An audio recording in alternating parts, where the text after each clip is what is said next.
ध्यान सेतु।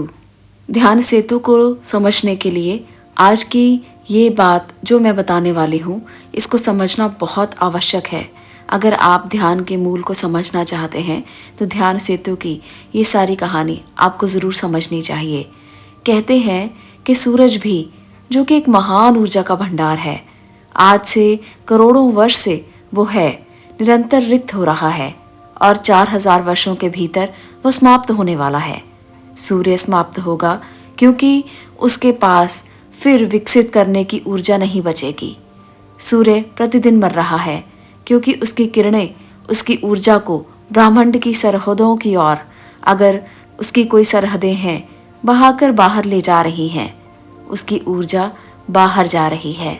सिर्फ मनुष्य अपनी ऊर्जा को दिशा देने और रूपांतरित करने की क्षमता रखता है, अन्यथा मृत्यु तो स्वाभाविक घटना है। प्रत्येक चीज मरती है। केवल मनुष्य अमृत को, चिन्मय को जान सकता है। तुम इस पूरी चीज को एक नियम में सीमित कर सकते हो। अगर ऊर्जा बाहर जाती है तो मृत्यु इसका परिणाम है। तुम कभी भी ये नहीं जान पाओगे कि जीवन क्या है। तुम धीरे धीरे मरना भर जान सकते हो।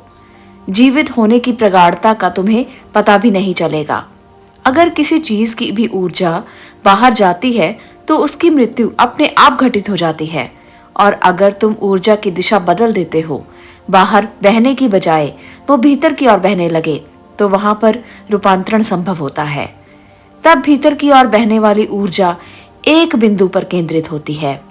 ये बिंदु है नाभि केंद्र। ऐसा इसलिए है क्योंकि तुम नाभि के रूप में ही जन्म धारण करते हो। तुम अपनी नाभि से ही अपनी माँ से जुड़े होते हो।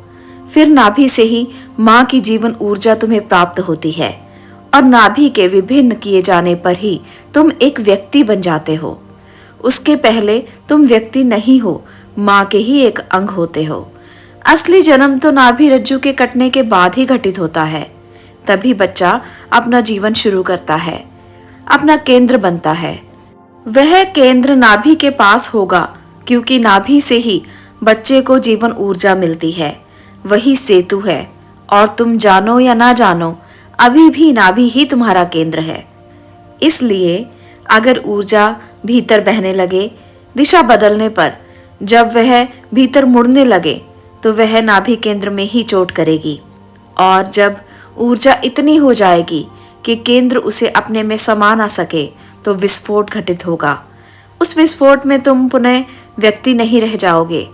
जैसे तुम अपनी माँ से जुड़े थे तो व्यक्ति नहीं थे, बिल्कुल उसी तरह से अब भी तुम व्यक्ति न रहोगे।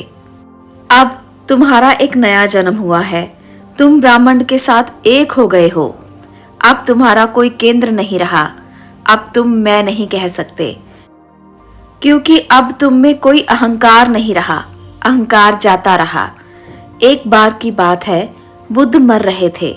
जिस दिन उनकी मृत्यु होने को थी, अनेक लोग, अनेक शिष्य और सन्यासी उनके पास इकट्ठा खड़े थे और रो रहे थे। बुद्ध ने पूछा, क्यों रोते हो?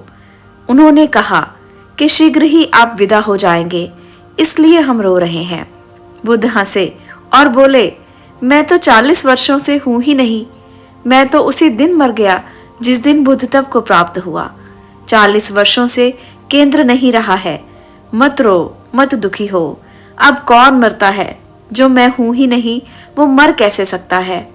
उनकी ये बातें सुनने के बाद भी शब्दों का प्रयोग तो करना ही होगा, ये बताने के लिए कि मैं नहीं हूं। मैं का प्रयोग करना ही होगा। ऊर्जा की अंतर यात्रा धर्म का सारा सार है। धार्मिक खोज का वही अर्थ है, कैसे ऊर्जा को भीतर ले जाया जाए, और ये विधियां सहयोगी हैं। लेकिन स्मरण रहे, केंद्रित होना समाधि नहीं है, अनुभव नहीं है। केंद्रित होना सिर्फ और सिर्फ समाधि का द्वार भर है। जब आपको ये अनुभव होने लगता है तो केंद्र भी जाता रहता है। इसलिए केंद्र को सिर्फ और सिर्फ द्वार मानकर चलें। अभी तुम केंद्रित नहीं हो। अभी तो तुम्हारे बहुत से केंद्र हैं, इसलिए केंद्रित नहीं हो। और जब केंद्रित हो जाओगे तब एक ही केंद्र रह जाएगा। तब जो ऊर्जा अनेक केंद्रों में चक्कर लगाती थी वो लौट आती है। उसे ही घर वापसी आना कहते हैं। तब तुम अपने केंद्र हो जाते हो और तब विस्फोट घटित होता है और तब फिर केंद्र खो जाता है। लेकिन उस समय पर बहुत से केंद्र नहीं रहते। तब कोई भी केंद्र ऐसा नहीं रहता जहां आपकी ऊर्जा बहती रहती हो। तुम ब्रह्मांड के साथ एक हो जाते हो। तब अस्तित्व और तुम एक ही अर्थ रखते हो। उदाहरण के लिए, एक बर्फ का टुकड़ा सागर में तैर रहा हो।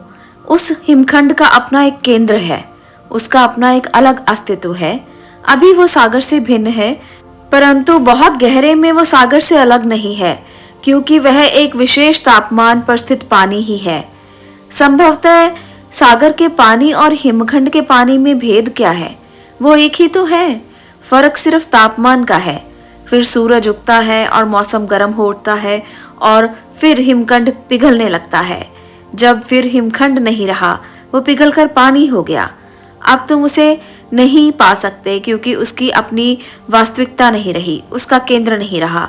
वो सागर के साथ एक हो चुका है। वैसे ही तुम में और बुद्ध में कोई फर्क नहीं है। तुम हिमखंड जैसे हो और बुद्ध सागर जैसे हैं।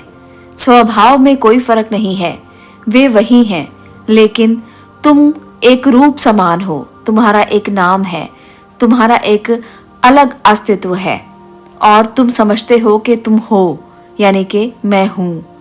इन केंद्रित होने की विधियों के द्वारा तापमान बदलेगा, हिमखंड पिघलेगा और तब कोई फर्क नहीं रह जाएगा। सागर होने का भाव समाधि है, हिमखंड होना मन है।